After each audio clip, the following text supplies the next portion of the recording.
The USS Defender moved through empty space like a sleeping giant. Captain Jake Morrison stood on the bridge watching the stars through the main window. His ship was one of humanity's best, built for exploring the unknown parts of space. The year was 2387, and humans had been traveling faster than light for 50 years now. They had built colonies on 12 different worlds, but they had never met anyone else out here. Jake was a tall man with gray hair and steady hands. He had been exploring space for 20 years. His crew trusted him completely. On the bridge with him stood his best officers. Lisa Rodriguez worked at the weapons station. She was young but smart about fighting. Paul Bennett ran the engine room and could fix anything that broke. Dr. Corinne Wright took care of the crew when they got hurt or sick. Ryan Clark handled all the talking between ships and bases. Defender was traveling toward a star system that might have planets good for human life. They had been in space for 3 months on this trip. The crew was getting ready to go home when everything changed. Ryan Clark looked up from his station with wide eyes. He had been listening to space radio signals like he always did. Usually, he only heard the background noise of stars and planets. Today was different. "Captain Morrison," Ryan said. His voice was shaking a little. "I'm getting something strange here." Jake walked over to Ryan's station. "What kind of strange?" "It's a signal, sir, but it's not from any human ship or base. The language is completely unknown. And, Captain, it's coming from really far away, much farther than any human has ever traveled." Lisa Rodriguez stopped what she was doing and looked over. Dr. Wright and Paul Bennett came closer too. The whole bridge got very quiet. "Play it," Jake said. The speakers filled with sounds that no human had ever heard before. The voice was high and musical, but there was fear in it. Even though they could not understand the words, everyone on the way bridge could hear that whoever was talking was very scared. "How far away is this coming from?" Jake asked. Ryan checked his instruments. "About 200 light years, sir. That's way past the edge of human space." "Can you figure out what they're saying?" "I'm running it through the computer now. It will take some time, but I think I can translate at least part of it." Jake nodded. "Do it. And Ryan, record everything. If this is what I think it is, Earth, Command will want to know about it right away." For the next 6 hours, Ryan worked on translating the signal. The computer found patterns in the language and slowly started to understand some words. What they learned made everyone on the bridge very worried. "Captain," Ryan said finally, "I've got most of it translated. You need to hear this." He played the signal again, but this time the computer spoke the translation in a calm human voice. What they heard changed everything. "This is Admiral Veziz Ka of the Kepler Coalition speaking to anyone who can hear this message. Our worlds are under attack. The Vorthan hegemony is destroying everything we have built. Our people are dying. Our ships cannot stop them. We are sending this message to every part of space that might have people who can help us. If you receive this, please come. We do not have much time left. Our military experts say we have 6 months before our civilization ends completely. Please, if anyone can hear this, we need help." The bridge was completely silent for a long moment. Finally, Lisa Rodriguez spoke up. "Sir, are we really the first humans to hear from aliens?" Jake nodded slowly. "It looks that way." He turned to Ryan. "How long ago was this message sent?" "Based on the signal strength and distance, about 8 months ago, sir." "So if they had 6 months when they sent it, that means they might only have 2 months left now." Dr. Wright said. Paul Bennett shook his head. "This is crazy. We're talking about real aliens asking for help. What are we supposed to do about it?" Jake was already thinking about that. He had been trained to make hard decisions quickly. "Ryan, send this recording back to Earth Command immediately. Tell them we need orders. Already done, sir. But it will take 2 days for the message to reach Earth and 2 more days for them to send back an answer. That's too long, Lisa said. If these aliens really are in trouble, 4 days could make the difference between saving them and being too late. Jake looked at each of his officers. These were good people who had followed him into danger many times before. He could see in their faces that they all wanted to help, even though they had no idea what they were getting into. Sir, Dr. Wright said quietly, what if this is some kind of trap? What if these aliens are trying to trick us into coming to them? That's possible, Jake admitted. But did you hear that voice? That was real fear, real desperation. I don't think anyone could fake that. Ryan's station beeped. He had been working on getting more information from the signal. Captain, I'm picking up more details about these aliens.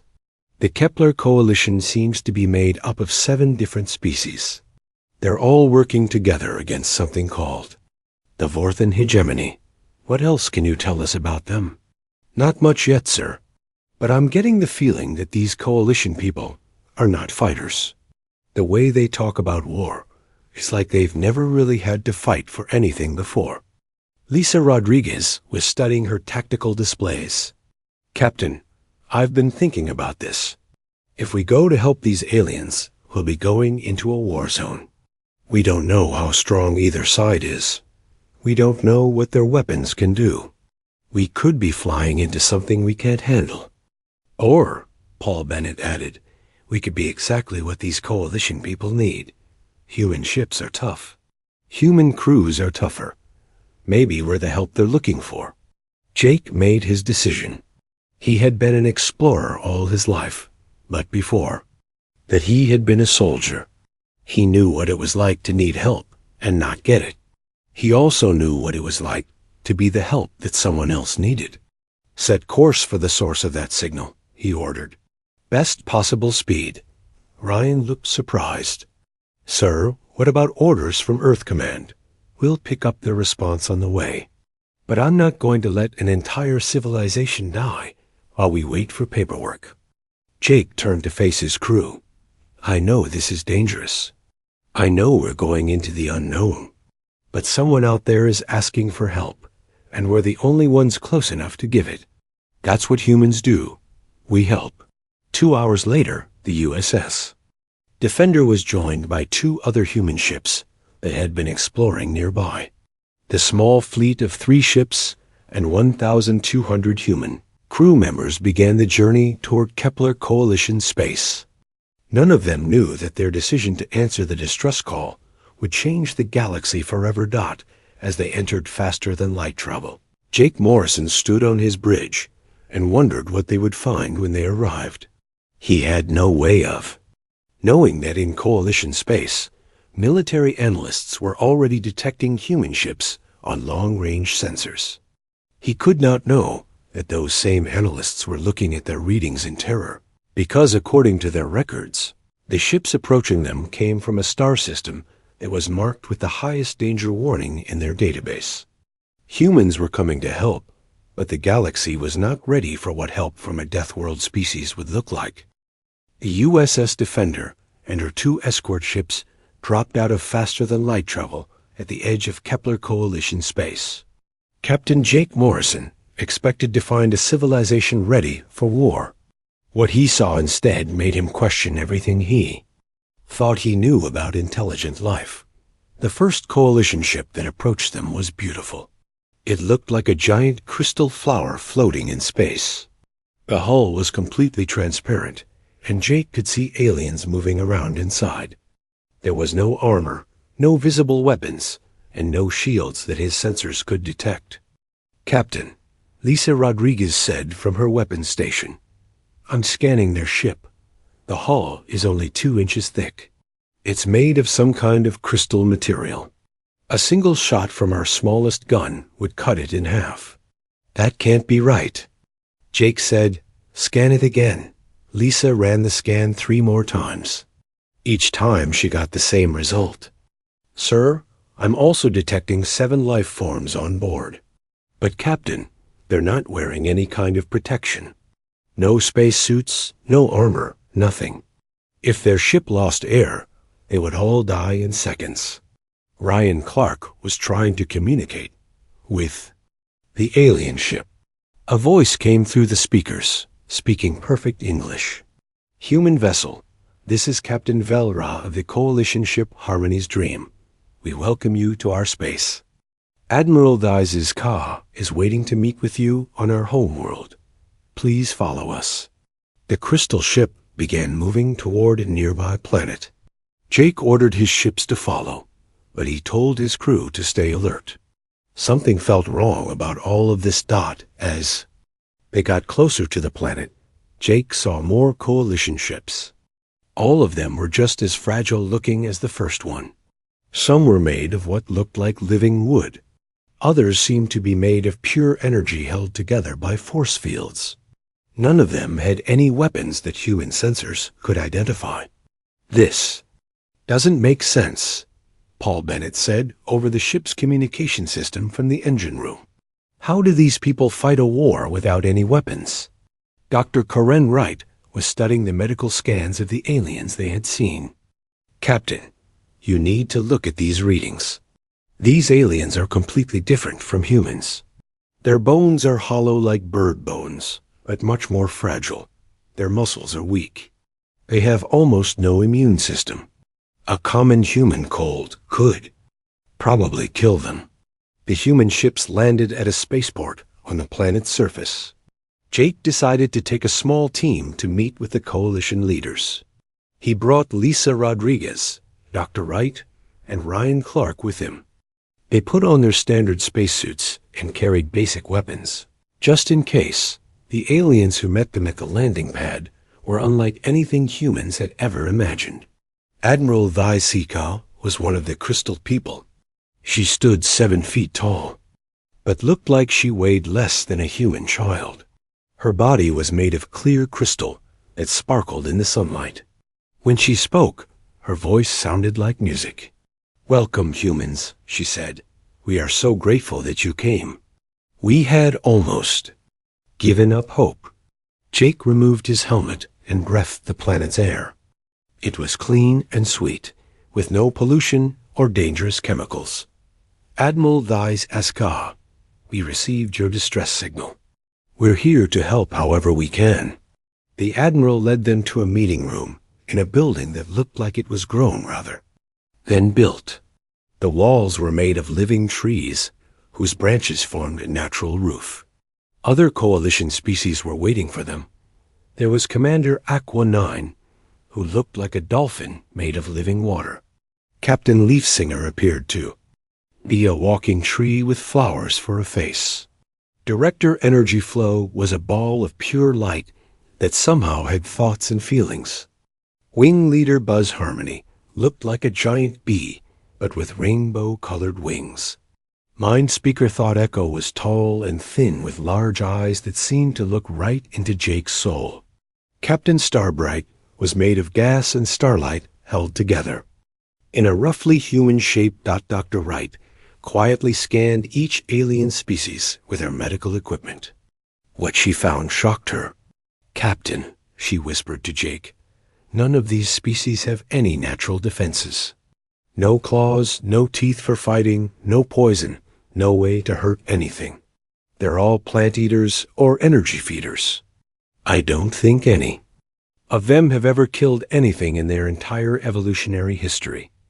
Admiral Thizes Ka began explaining their situation. "The Vorthan hegemony attacked us 6 months ago. They want to take over our worlds and make us serve them. We have tried to fight back, but our weapons are not strong enough. Our ships are not fast enough. Our people do not know how to fight." Jake asked to see their military capabilities. What the Coalition showed him was even more shocking than their peaceful nature. Their most powerful weapon was something they called a stunning beam that could make an enemy unconscious for a few minutes. Their strongest armor was a force field that could stop small rocks from hitting their ships. Lisa Rodriguez looked at the Coalition's battle plans and shook her head. "Admiral, Your military strategy is based on the idea that no one wants to actually hurt anyone else. You're trying to fight a war where the goal is to inconvenience your enemy until they give up. Is there another way? Asked Commander Aquinine. We do not understand this concept of causing permanent harm to other intelligent beings. Dr. Wright tried to explain human history to them. She told them about predators and prey, about natural selection, about how life on Earth had to fight to survive every single day. The coalition leaders listened with growing horror. You mean your species actually kills other life forms for food? Captain Leafsinger asked. The living tree was shaking with what looked like fear. And you fight wars where the goal is to destroy your enemies completely. Mind Speaker Thought Echo added. The telepathic alien was backing away from the humans. Ryan. Clark was monitoring coalition communications during the meeting.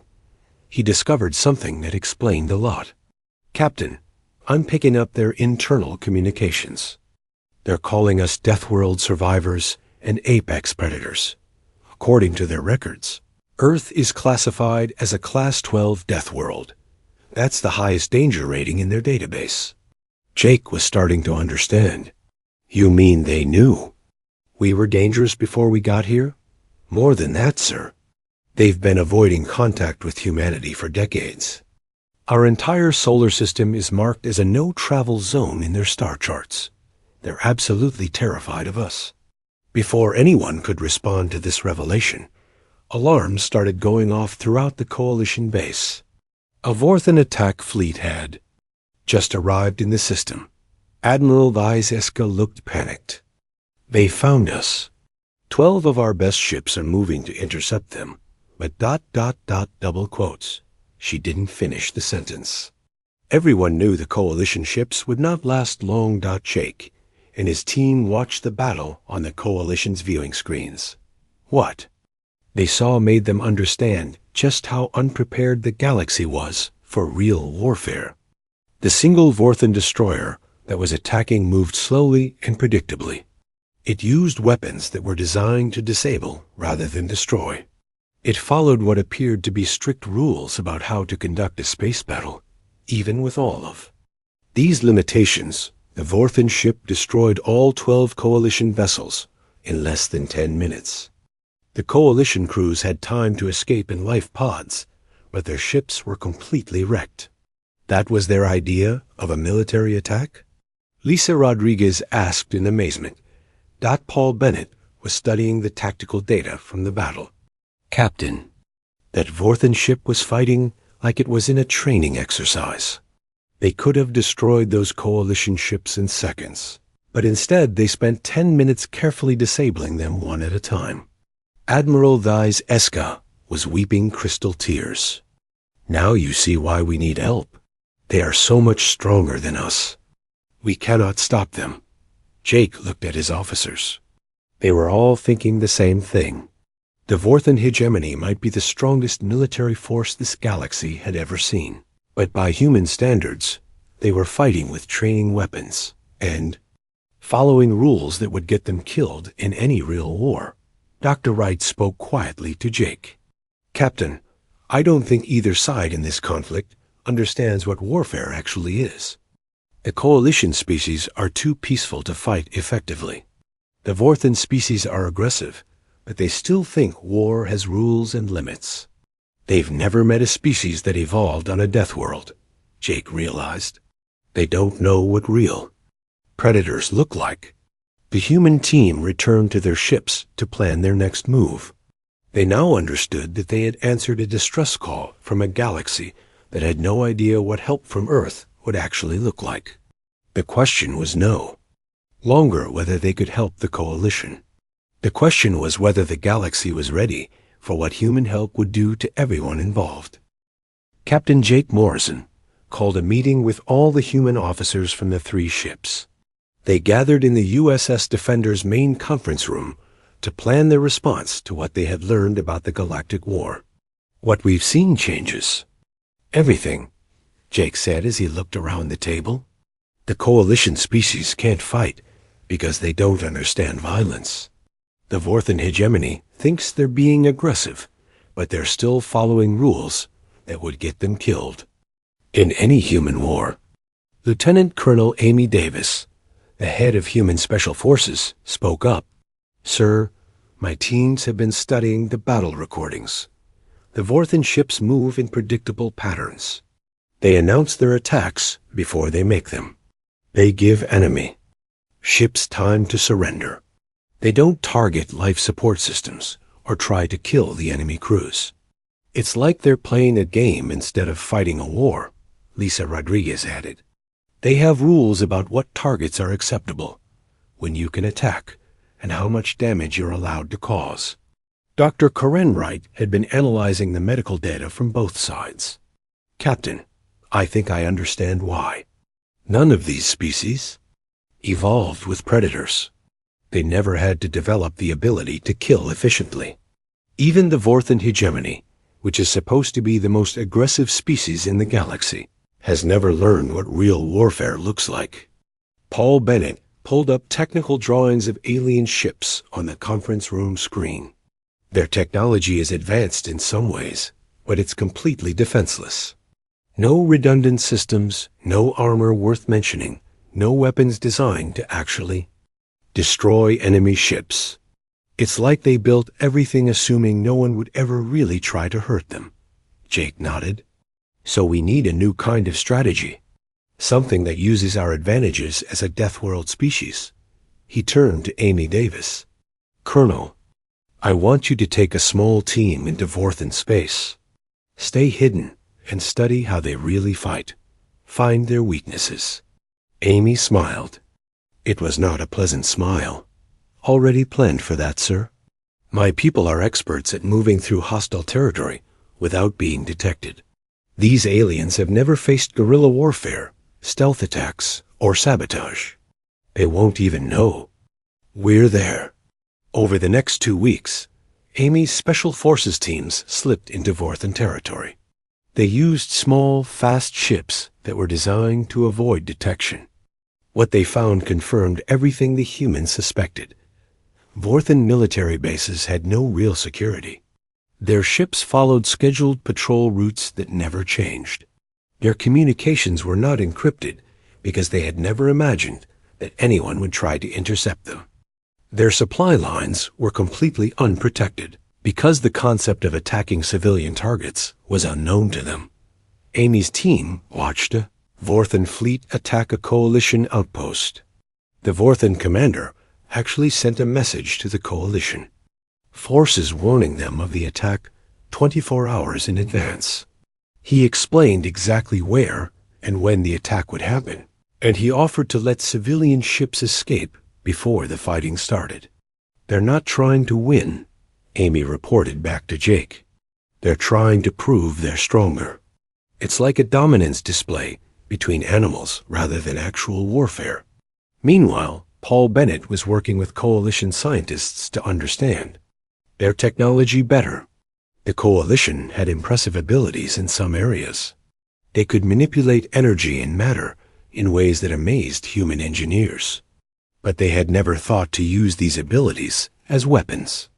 "Captain," Paul reported during another strategy meeting, "I could upgrade their ships with human-style weapons and armor, but it wouldn't matter. These species are psychologically incapable of using effective military tactics. Dr. Wright is right about their evolution. They literally cannot think like predators." Dr. Wright had been studying this problem from a medical perspective. Their brains are wired differently from ours.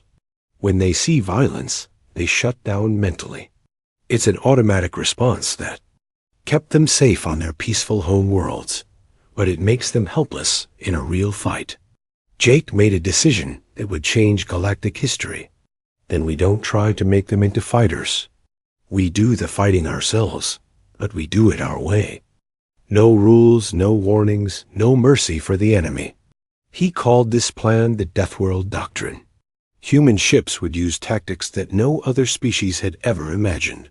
They would target enemy command ships first to create chaos. They would use the environment as a weapon, fighting in asteroid fields and near stars where human ships could survive, but alien ships could not. They would attack supply lines, communications, and anything else that would hurt the enemy's ability to fight.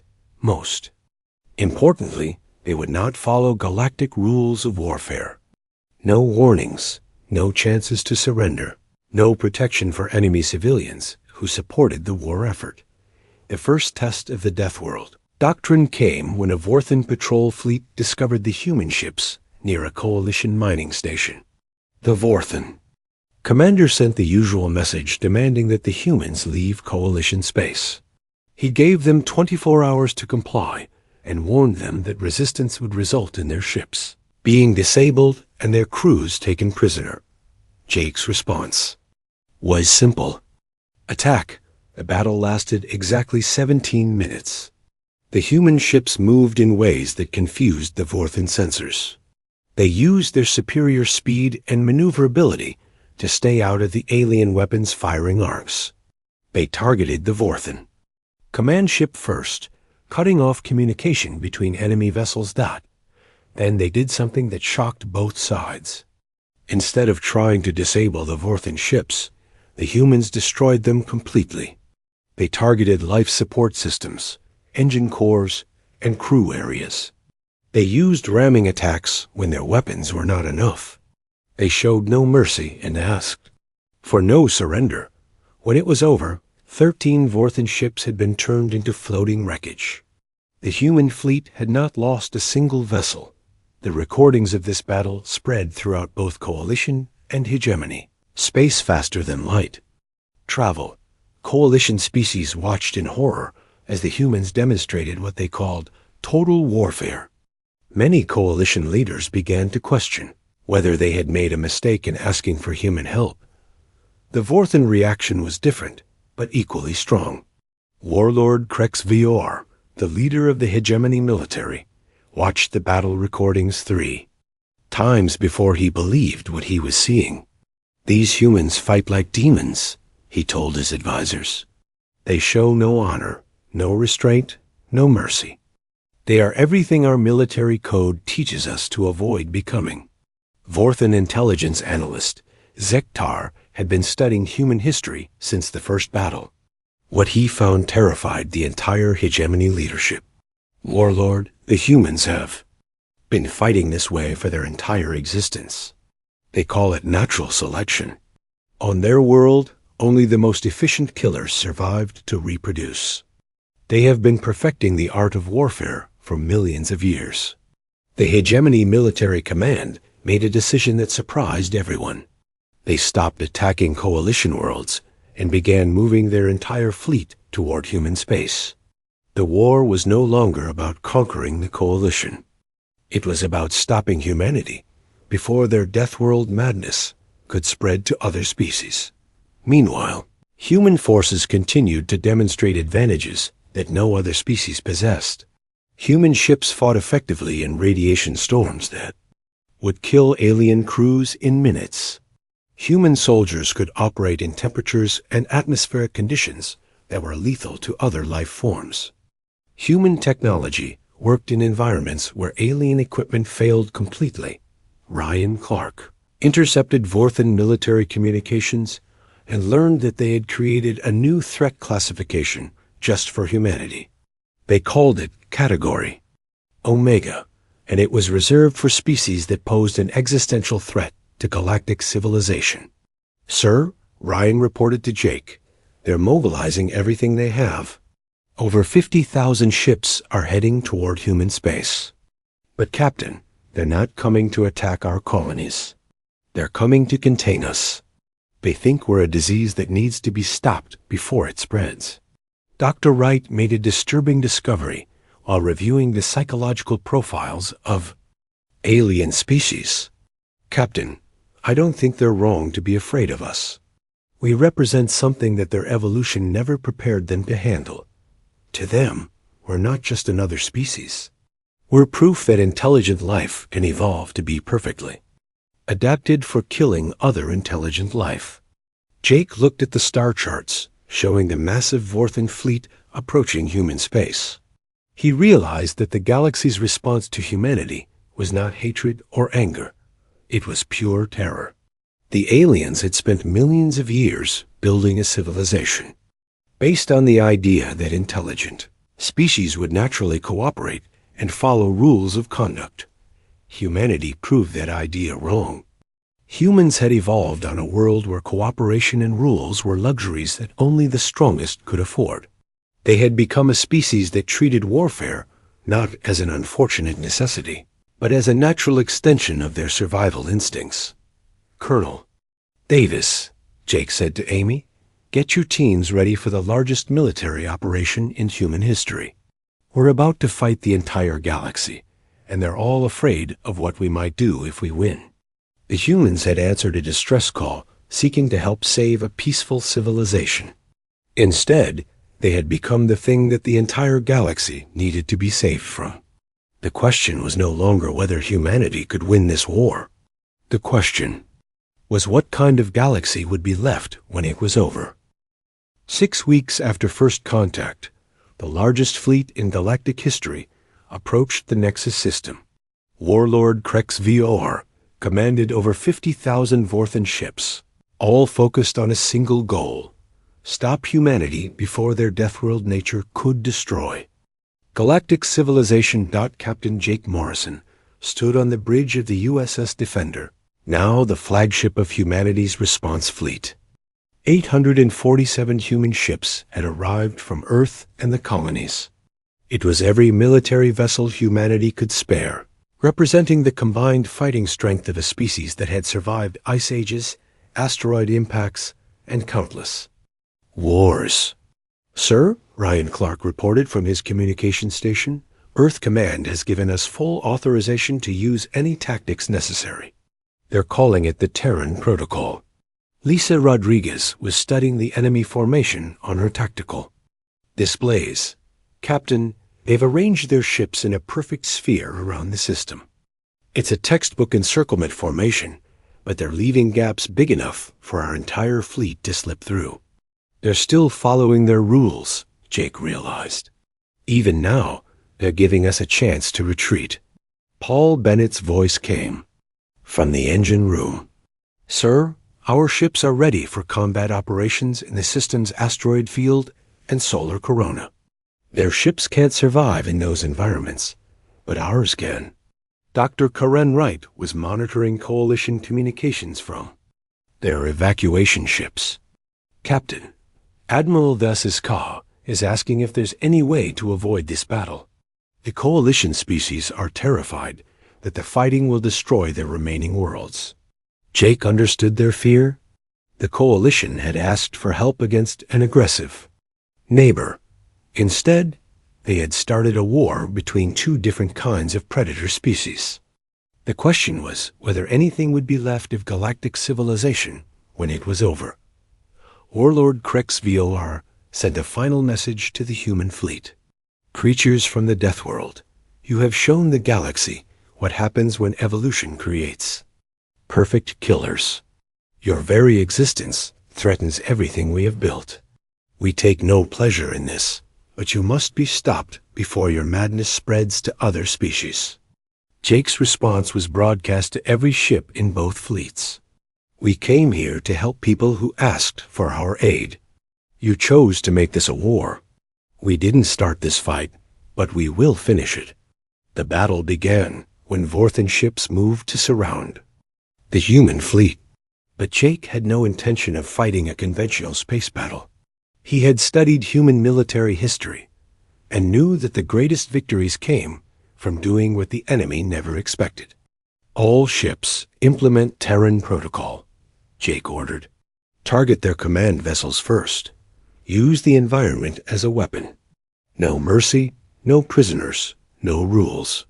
Human ships scattered in all directions, moving toward the system's most dangerous areas. Some dove into the asteroid field where massive rocks would crush alien ships, but only dent human armor. Others flew directly toward the system star, using the radiation and solar flares as cover. Lieutenant Colonel Amy Davis led boarding parties. That did something no galactic species had ever attempted. Her teams used small ships to ram Vorthan vessels, then fought their way through alien corridors with weapons and tactics designed to terrify rather than just defeat. The Vorthan forces tried to respond using their traditional battle formations, but nothing in their military training had prepared them for human warfare. Human ships fought in 3 dimensions, using gravity wells and asteroid impacts as weapons. They targeted life support systems and command centers instead of trying to disable enemy ships cleanly. Paul Bennett had modified human ships with Coalition energy manipulation technology, creating hybrid weapons that could tear through Vorthan armor like paper. But it was not the improved weapons that made the difference. It was the human willingness to use any tactic that would win. Vorthan ships found themselves fighting an enemy that used ramming attacks at faster-than-light speeds, detonated antimatter charges dangerously close to their own vessels, and continued, fighting even when their ships were critically damaged. It was everything galactic military doctrine said was impossible. The turning point came when Amy Davis led a boarding action that captured the Hegemony flagship.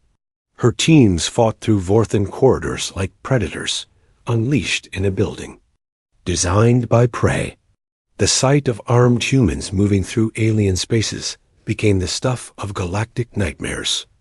Warlord Krex Vior found himself face to face with Colonel Davis in his own command center. She was smaller than him and carrying weapons that looked primitive compared to Vorthan technology. But her eyes held something that no Vorthan had ever developed, the absolute certainty of a predator that had never met anything it could not kill. Your people asked for mercy, Krex Vior said as he surrendered his command codes. Why do yours show none? Amy's answer became legend throughout the galaxy. Mercy is something the strong give to the weak. You tried to make us the weak ones. That was your mistake. The battle lasted 8 hours. When it was over, the Vorthan Hegemony's military power was broken forever. Thousands of their ships had been destroyed or captured. The survivors fled back to their home worlds with reports that would change galactic civilization. But the real shock came from what happened next. Instead of pursuing the fleeing Vorthan ships, Jake Morrison did something that proved humans were even more dangerous than anyone had imagined. He offered peace. The war is over, Jake announced to the galaxy. The Vorthan Hegemony attacked human space and has been defeated. We have no interest in conquering their worlds or enslaving their people. We came here to help the Coalition, and that mission is complete. This confused both sides more than any military victory could have. Coalition species could not understand why humans would stop fighting when they were clearly winning. Vorthan leaders could not believe that a species capable of such efficient killing would choose not to use that power for conquest. Dr. Wright explained it to Admiral Vez-Ska during the peace negotiations. Predators on our world learned that survival is not about killing everything you can. It's about becoming strong enough that everything else leaves you alone. We don't want to rule the galaxy. We want the galaxy to understand that we're not prey. The peace treaty that followed created a new galactic order. Humanity became the designated crisis response species, called upon only when conventional solutions had failed. Coalition worlds became protectorates under human defense, while former hegemony territory became a buffer zone where no species was allowed to build military forces. Ryan Clark's final report to Earth. Command captured the irony of their situation. We answered a distress call from people who needed help. But our idea of help and their idea of civilization turned out to be incompatible. We saved them from conquest, but we also showed them that the galaxy is not as safe as they thought it was. 1 year later, Captain Morrison commanded a joint human-alien fleet responding to a crisis in the Andromeda Spiral Arm. A new threat had emerged there, something that even the peaceful Coalition species agreed needed to be stopped. As they prepared for faster-than-light travel, Jake thought about how much had changed. Humanity had wanted to join galactic civilization as explorers and diplomats. Instead, they had become something else, the apex predator species that other civilizations called when they needed something dangerous eliminated. The galaxy had asked for salvation and received evolution. They had learned that, in a universe full of life, survival belonged to those who had mastered the art of controlled violence. Humanity had not conquered the galaxy through military force. They had conquered it by proving that sometimes the most terrifying thing a peaceful civilization could encounter was someone who genuinely wanted to help. The humans had answered the SOS, but the galaxy would never be the same. In trying to save one civilization from conquest, humanity had taught the entire galaxy that cooperation was not the natural state of intelligent life. Competition was. And on that playing field, Deathworld survivors would always have the advantage. The message repeater broadcast Jake's final log entry across human space. Mission accomplished. The galaxy now understands what help from Earth looks like, whether they wanted that lesson or not.